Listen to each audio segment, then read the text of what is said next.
कांग्रेस के या फिर बीजेपी के? भारतीय जनता पार्टी। क्यों, आपको ऐसे क्यों लग रहा है? क्योंकि वो दबंग पार्टी है, काम करने वाली पार्टी है, अपने वक्तव्य पर रहने वाली पार्टी है, देश को ना बर्बाद करने वाली पार्टी है। यहाँ कुछ नहीं कैसे बराबर सा लग रहा है मेरे को की बात। सीएम तो बीजेपी में शिवराज सिंह ही सही है, उन्हीं को देखना चाहेंगे। हाँ, और अगर कांग्रेस में है तो कमलनाथ सिंह। पूरे मध्य प्रदेश में अगर बात करें तो चांसेस कांग्रेस के ही हैं और 3 महीने पहले उसका प्रभाव ज्यादा था। मैडम आवाज तो इस समय कांग्रेस पार्टी की बहुत तेज चल रही है और मेरे हिसाब से प्रचंड बहुमत से, प्रचंड से भी ऊपर जा सकती है कांग्रेस। अभी लगातार भाजपा यहाँ पर 3 साल से काम कर रही है।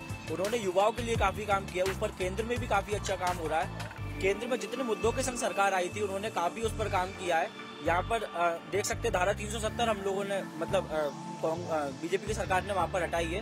हमारे देश की ये बहुत बड़ी उपलब्धि, हमारे देश पर एक कलंक लगा हुआ था। जहाँ हम एक देश एक विधान एक संविधान की बात करते हैं, वहाँ पर धारा 370 हमारे ऊपर एक कलंक की तरह से काम कर रही थी। मोदी सरकार ने उसको हटाने का काम किया। इसके साथ ही हम देखते हैं राम मंदिर जो 500 सालों से चला हुआ मुद्दा चला आ रहा था, मोदी सरकार ने उसको हटाया।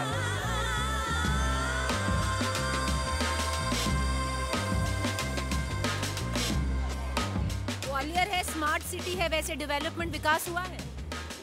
अभी कुछ है ना, लास्ट के 3 इयर्स में हुआ है विकास, लग रहा है। ग्वालियर में अब की बार विकास की लहर है, विकास की बदलाव की लहर है पूरी। विकास या बदलाव? बदलाव मतलब कांग्रेस? बिल्कुल कांग्रेस। जो इनने जोड़ के और तोड़ के सरकार बनाई है, जनता अब की बार जवाब देना चाहती है कि बिल्कुल बदलाव होना चाहिए। चंबल एरिया में लग रहा है मेरे को तो वहाँ की 6 सीटें हैं जो जिले की, वहाँ पे कांग्रेस का वर्चस्व है। सबसे मेन मुद्दा आता है युवाओं के लिए, क्योंकि युवाओं के लिए बेरोजगारी का काफ़ी स्तर बढ़ रहा है, तो युवाओं के लिए कुछ ऐसा होना चाहिए। आजकल देख रहे हैं कि भर्तियाँ वगैरह निकल रही हैं, उसमें भी 4 साल की भर्तियाँ कर दी है आर्मी वगैरह की, और वो भी एक इशू है, बहुत बड़ा इशू है। The electoral procession, with all its bells, whistles and contradictions, is passing through the heart of India. And tracking this political carnival, we file a second dispatch from the Chambal region of Madhya Pradesh. ये भिंड और भोपाल यानी भाषा वो शब्द पे ले जाते हैं, भोपाल और उसकी शुरुआत बी से ही होती है, तो कहीं ना कहीं ये सबसे अंतिम छोर का जिला है प्रदेश का। तो यहाँ क्या है, जो नेता जीतते हैं कहीं ना कहीं जनता के संपर्क में उतना नहीं रहते हैं। पहली बार कोई जीतता है, बेचारे को समझने में ही लग जाता है 1-2 साल, समझने जनता से कनेक्टिविटी उसकी खत्म हो जाती है। जातिवाद के मुद्दे पे जीत गया, वो अपने सोचता है कि अपनी कॉलर की दम पे, हम अपने ज्ञान की दम पे जीते हैं, लेकिन मुद्दा या जीतने के लिए चुनाव नहीं होता, यानी जनता जीतने के लिए वोट नहीं देती। एक बहुत बड़ी खासियत बता रहा हूँ आपको, यहाँ जनता हराने के लिए वोट देती है।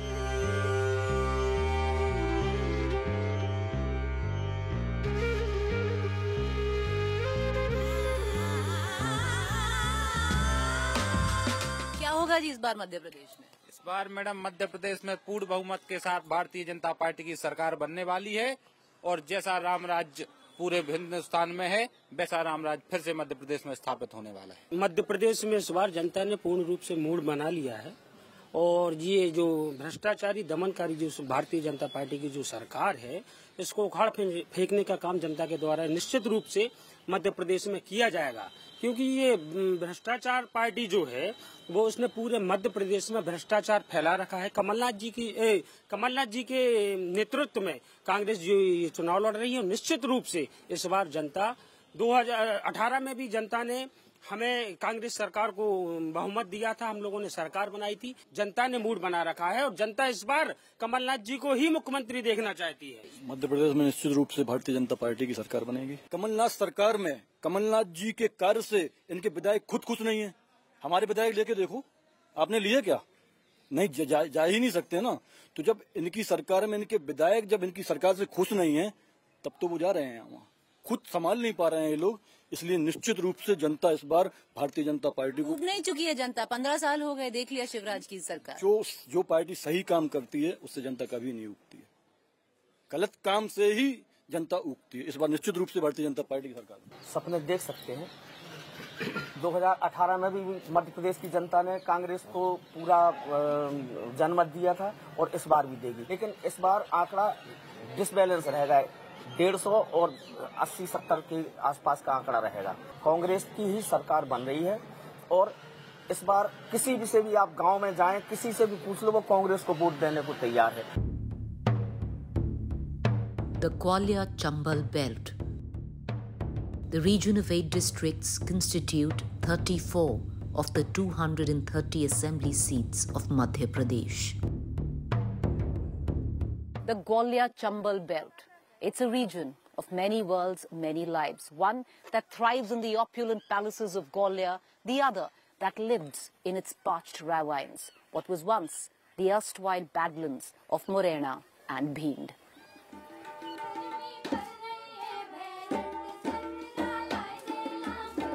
The heat of an election cuts through the nip in the air of early November.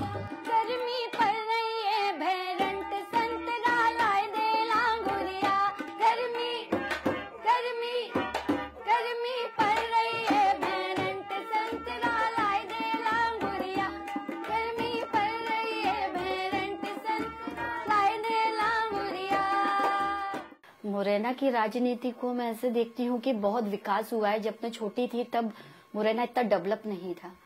जब से अब तक बहुत डेवलप हुआ है मुरैना, काफी कुछ प्रोग्रेस हुई है मुरैना में। और यहाँ के राजनेता बहुत कोशिश कर रहे हैं कि यहाँ और भी चीज डेवलप हो, और ये नगर निगम भी बन चुका है मुरैना। कहा जाता है चंबल डाकुओं का क्षेत्र है। पुराने समय से आज का समय बहुत परिवर्तित हो चुका है और यहाँ के डाकुओं ने अपना समर्पण भी किया और अब वो माहौल नहीं रहा। अब माहौल बहुत अच्छा हो चुका है। बहुत महिलाएं, जैसे मैं भी एक महिला हूँ बचपन से अभी तक, आज मैं इस जगह आई हूँ, इस माहौल में परवरिश में मैंने संगीत किया और अपना एक मुकाम कायम किया। तो डेफिनेटली अगर एक मैं उदाहरण भी हो सकती हूँ सबके लिए कि जब एक महिला संगीत जैसे क्षेत्र को, मुरैना जैसे चंबल क्षेत्र जो बदनाम है ऑल इंडिया में, एक महिला गायिका भी एक हो सकती है। क्योंकि आप समझ सकते हो जब इतना बदनाम है तो महिलाएं तो घर में रहनी चाहिए ना डर के, बल्कि यहाँ तो महिलाएं संगीत कर रही हैं, अच्छे लेवल पे कर रही हैं। ईश्वर की कृपा है कि यहाँ महिलाएं आराम से आती ही जाती हैं मार्केट में और बहुत अच्छा माहौल है मुरैना का, बहुत अच्छा। वो माहौल नहीं रहा जो लोगों की धारणा है। फेवरेट मेरे मोदी जी हैं। मोदी जी? हाँ जी। मोदी जी क्यों पसंद है? मोदी जी मुझे इसलिए पसंद है क्योंकि उनने अभी तक इतने अपने समय काल में जो भी प्रोग्रेस की देश के लिए, उनने बहुत कुछ प्रोग्रेस की है और वो बहुत अच्छा कर रहे हैं। तो मैं उनके फेवर में हूँ। ये it is my opinion.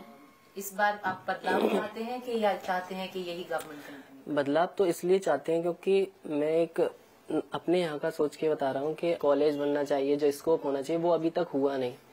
Modi ji भी आए, शिवराज भी इतने रहे पर नहीं हुआ वो। तो इसलिए सोच रहा हूँ कोई ऐसा चेंज कैंडिडेट होना चाहिए जो ये सब कर सके। जैसे अपन रोज एक ही रोटी खाते हैं एक ही सब्जी से, तो आदमी कहता है यार कुछ तो चेंज चाहिए। अब लोगों का मन है कि कुछ चेंज चाहिए। पब्लिक जिस तरीके की अपेक्षा इनसे रखती है या रखी गई थी, उसके अनुरूप ये लोग खरे नहीं उतरे।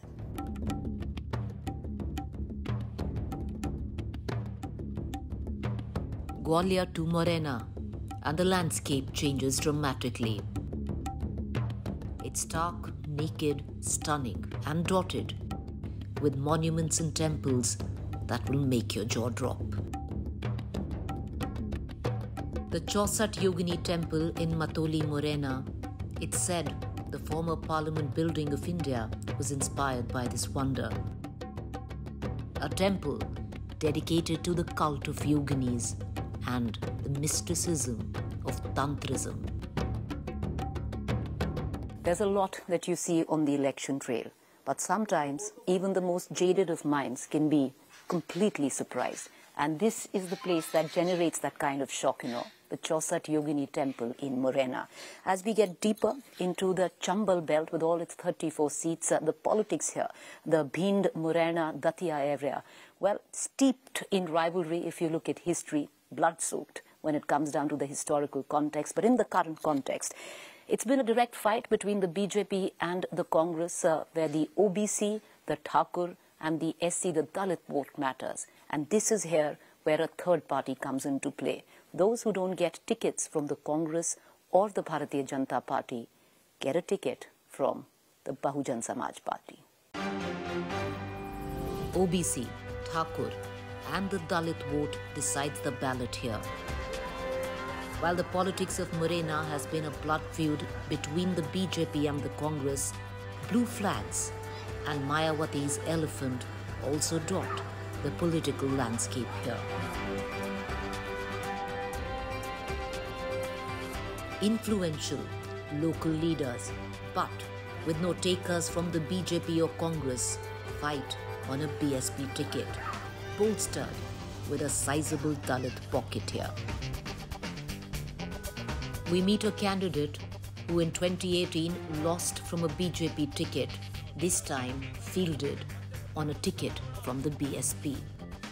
बहन जी ने अपने जीवन में बहुत संघर्ष किया है। उन्होंने लोगों को संघर्ष करना सिखाया कि आत्मसम्मान के लिए, सर्व समाज के सम्मान के लिए संघर्ष कैसे किया जाता है। उत्तर प्रदेश जैसे प्रदेश की वो 4 बार मुख्यमंत्री बनी।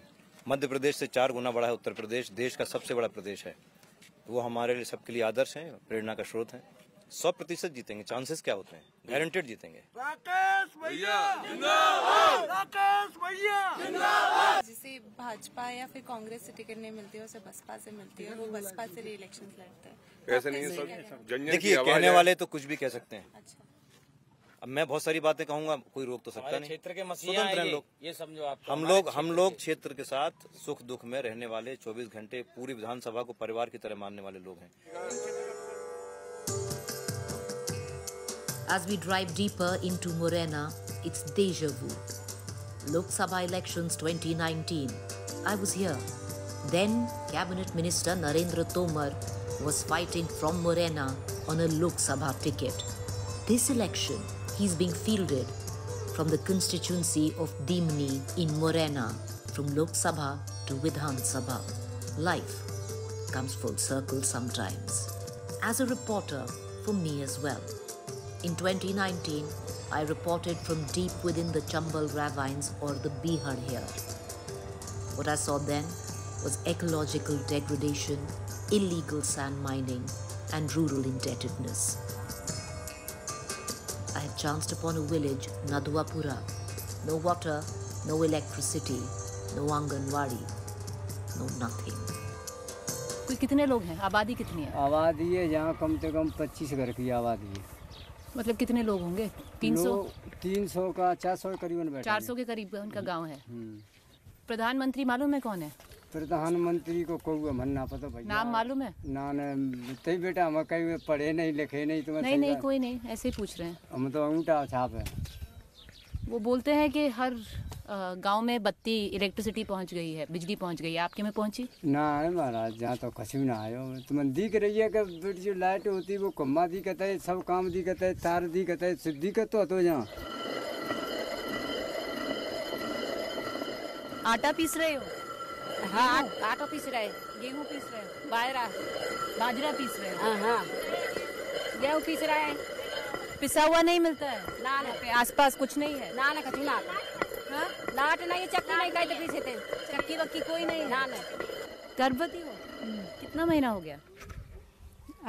8वें महीने में लगे हो। डॉक्टर के पास जाती हो?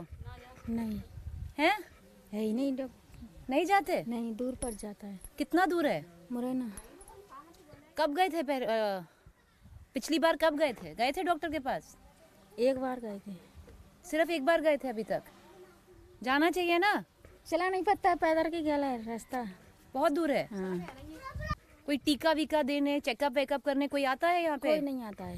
गवर्नमेंट से कोई नहीं आता है? कोई नहीं आता। अभी तक आया है कोई? 8वां महीना हो गया नहीं आया? और यहीं पर ही जन्म दोगी? और क्या करें, चला पता नहीं है। अब रात में दर्द भाई तो रात में कौन ले जाएगा?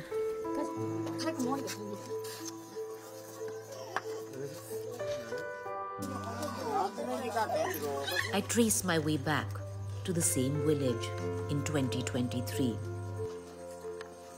What came of that pregnant woman who never had seen a doctor or a nurse? What came of those many children who never knew a school. I did find out. After our news report in 2019, Nadhuapura was resettled on higher ground to avoid flooding. Basic electricity had finally reached, and one hand pump was installed, which dried 1 year within installation. The electricity also in name and paper. What changed in 5.5 years? What remained the same? In 2019, when I had come to Nadhuapura, I'd met a woman who was 6 months pregnant, and I always worried about her. My camera person, Mohsin, both of us, met her. I'm seeing her again after 4 years. You know, life's a little strange because it always bothered me on what came of her. And in a way, I think Mohsin and I are very glad that we are closing the loop here, because we know what came down of that, because she was about 6 months pregnant and now she has a 4.5-year-old daughter. ये आप ही हैं? हाँ मैं ही। याद है आपको हम आए थे? हाँ गांव में आई थी। जो आपका पहला वाला गांव हुआ करता था। हाँ। उस वक्त आप कहते थे कि कोई डॉक्टर नहीं था, कोई दाई नहीं है, कोई नहीं है। तो बच्चा कहाँ हुआ आपका? ये लड़की तभी की है ना? घर पे हुई थी। घर पे ही हुई थी। कैसे? कोई दाई आई घर पर? आंगनबाड़ी ऐसी गांव की आ जाती हैं, बुला लेते हैं उन्हें। अच्छा। तो गांव की ही कोई आई? तो कभी डॉक्टर के पास तो आप गए नहीं थे 6 महीने, तभी भी उसके बाद भी नहीं गए थे? नहीं। तो घर पे ही बच्चा किया वहाँ पर। अब फिर से गर्भवती है? हाँ। कितना महीना हो गया? हो गया 7 महीना हो गया। तो अब डॉक्टर के पास जाएंगी या यहीं पर ही बच्चा होगा जैसा पहला हुआ? नहीं, उसमें जाएंगे हॉस्पिटल में। हॉस्पिटल में जाएंगे इस बार? इस बार कैसे डिसाइड किया कि हॉस्पिटल में जाएंगे? आंगनबाड़ी से कोई आता है यहाँ पर? कोई आशा वर्कर या कुछ आता है? कोई आती है? आती है, नागपुरा से आती है। अभी तक चेकअप कराए हैं इस बार? टीका फीका लगा गई हैं। इस बार लगाए हैं टीका?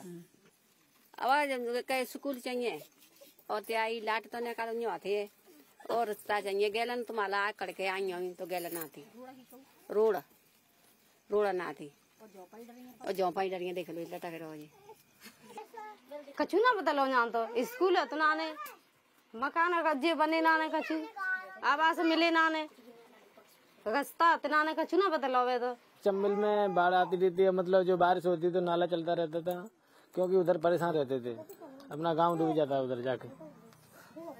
हाँ जी। वहाँ से आने के बाद थोड़ा बहुत तो बदल गया है, क्योंकि अपनी लाइट सी आ गई, मतलब थोड़ी बहुत जलाने के लिए, और रास्ता है नहीं अपना इधर, और कोई पानी भी नहीं है, थोड़ा बहुत पानी है। इनकी जब आजीविका के साधन खत्म हुए तो हम लोगों ने इनको आजीविका के नए स्रोत पैदा किए, जैसे गुग्गल है, सतावर है। इनकी जमीन धीरे धीरे भीड़ में कटने से ये भूमिहीन और बेघर हो गए थे, और उस समय आपकी कृपा से ही वो पहले उस जगह रहते थे, अब यहाँ पुनः इनका दोबारा स्थापित हुए हैं जी। आप हमें 2019 में इसी गांव में मिले थे? हाँ, इसी गांव में मिले थे, और तब बड़ी बुरी हालत थी, वहाँ तो बिल्कुल रास्ते थे ही नहीं। अब आज भी समस्या इनके सामने, जो अनिवार्य आवश्यकता की जो चीजें हैं वो चीजें अभी यहाँ नहीं हैं। एक तो आने जाने के लिए रास्ता नहीं है, दूसरा सबसे बड़ी दिक्कत यह है कि बच्चे यहाँ पे करीब 60-70 घर की बस्ती है, करीब 100 बच्चों के लिए पढ़ने के लिए कोई स्कूल नहीं है, आंगनबाड़ी नहीं है, लाइट नहीं है सही ढंग से समुचित मात्रा में। समुचित मात्रा इस वक्त तो लाइट भी नहीं थी। हाँ, कुछ भी नहीं था। पानी नहीं है पीने के लिए, अभी तक पानी नहीं आया। हाँ, एक हैंडपंप मुहैया जरूर हुआ है, पर वो खराब होने पर ये बेचारे चंबल का पानी पीते हैं। ये एक बड़ी समस्या यहाँ की है। ये जो बुनियादी समस्या, और आप शासन प्रशासन के द्वारा तमाम तरीके की सुविधाएं दी जाती हैं, जैसे ये आपने देखे सारे घर कच्चे बने हुए हैं, फूस के मकान बने हुए हैं, अगर किसी एक घर में आग लग जाए तो पूरा गांव जल जाएगा। शासन के द्वारा इंदिरा आवास योजना है, प्रधानमंत्री आवास योजना है, तो ये आवास इन लोगों को मिलना चाहिए। दूसरा, रोजगार के कुछ साधन इन्हें मुहैया कराना चाहिए। ये समस्याएं से बेचारे जी जूझ रहे हैं। जाकिर जी, जो 2019 में हमने जो गांव देखा था वो अभी वो मूव क्यों हुआ था उस वक्त? हमारी खबर के बाद हुआ था वो आपकी कृपा से ही हुआ। आपने जब खबर चलाई तो यहाँ जो कलेक्टर थे, मैडम थी, उन कलेक्टर मैडम ने इनको पुनर्स्थापित यहाँ पे किया। तो यहाँ आने से इन्हें ये सुविधा हुई कि चंबल नदी अब इन्हें नहीं घेरती है। ये जब इनके बच्चे या कोई ज्यादा बीमार हो जाता है तो अब इनके स्वास्थ्य के लिए रोड पर जा सकते हैं। पहले तो ऐसी व्यवस्था गड़बड़ थी कि ये अगर नदी आ गई तो 8-8 दिन वहाँ एक ही जगह पर रह जाते थे, ना इनका कोई सुविधा ही नहीं थी। तो ये हमारी जो रिपोर्ट थी उस वक्त की, उसकी वजह से इसका गांव को मूव किया। तो आपके आने से कुछ एक छोटी मोटी लाइट भी इनके पास आई है, उससे अपने मोबाइल रिचार्ज कर लेते हैं। पर अब इनका ट्रांसफार्म नहीं है, कुछ नहीं है, सिर्फ ये तार खींच लाए हैं मात्र, ऐसे अपना काम चल रहा है। तो ये बड़ी बेचारे समस्याओं में उससे जूझ रहे हैं। महिलाएं बहुत समस्याओं से जूझ रही हैं, बच्चे समस्याओं से जूझ रहे हैं। उनका अशिक्षा रहेगी तो दुख भी रहेगा। तो जब तक शिक्षा नहीं होगी कैसे काम चलेगा मैडम? ये थोड़ा सोचने समझने की जरूरत बात है। आपकी कृपा से ये आज थोड़े से सरसब्ज हुए हैं और हो सकता है आपकी और न्यूज पे चैनल पे चलेगा तो शासन प्रशासन जगेगा और इनके लिए कुछ न कुछ करेगा। रामबरम जी, नदुआपुरा वो गांव तो इधर हो, मतलब आपका यहाँ पर पुनर्निवास तो कर दिया है, पर कुछ और मिला है? कुछ नहीं मिला था। मतलब यहाँ पर बिजली है, पानी कुछ नहीं है। बिजली तो आ गई है? बिजली तो वैसे ही है, वहाँ पर दूसरे के ट्यूबवेल पर डाल रहा है। डीपी नहीं है और कलेक्टर नहीं आई तो निचले गांव में चमला में डूब गया। वहाँ जेंट आ गई, भेड़ारे बाने इसको कही कि तुमको आवास दूंगा, ये जमीन करवा के। ये जो जमीन कट रही है? हाँ, जितने पैसे डांडे बस रहे हैं, जमीन दी भेड़ा नहीं, और विधायक के बच्चा ने घेर ली वो। ठीक है बालंग, 4 महीनों को तुम्हारा रोड दूंगा और तुम्हारे का आवास दूंगा और तुम्हारे एक कुछ जमीन करवा के दूंगा। अब बता जा में एक तार टूट जाए, प्राइवेट लाइट चल रही है, पजरिया अब जैसे 4 बहुए हमारे घर में 4, तो जैसे ऊपी को कोई सगाई सम्मत कर भी आवे, जाम आ जा अपनी मोनी मारे कोई नहीं आएगा। तो देखो क्या बहुत सारी मड़िया बैठ गई, जाला में तो बैठ गई, बाला में तो पूरा खत्म थे। अब कहाँ जाएंगे बताओ? आखिर पे जाते और रोड नहीं, लाइट नहीं, पानी नहीं, कुछ भी नहीं है। In the world of news, it's very rare that you have good news to give. Rarer still for a political reporter where you walk out with a deep sense of satisfaction that you did something right. Away from the news breaks, away from impact stories. A story like this is true impact. And I think for Mohsin and I, who were here in 2019, actually not here, in a different place, because this village had no electricity, no water, it would get flooded every year. Because of our news report back then in 2019, this village was moved to a higher area so that it doesn't get flooded. So at least, they'd have access to basics, which was electricity. There's still no water here. They say there's one hand pump which doesn't work.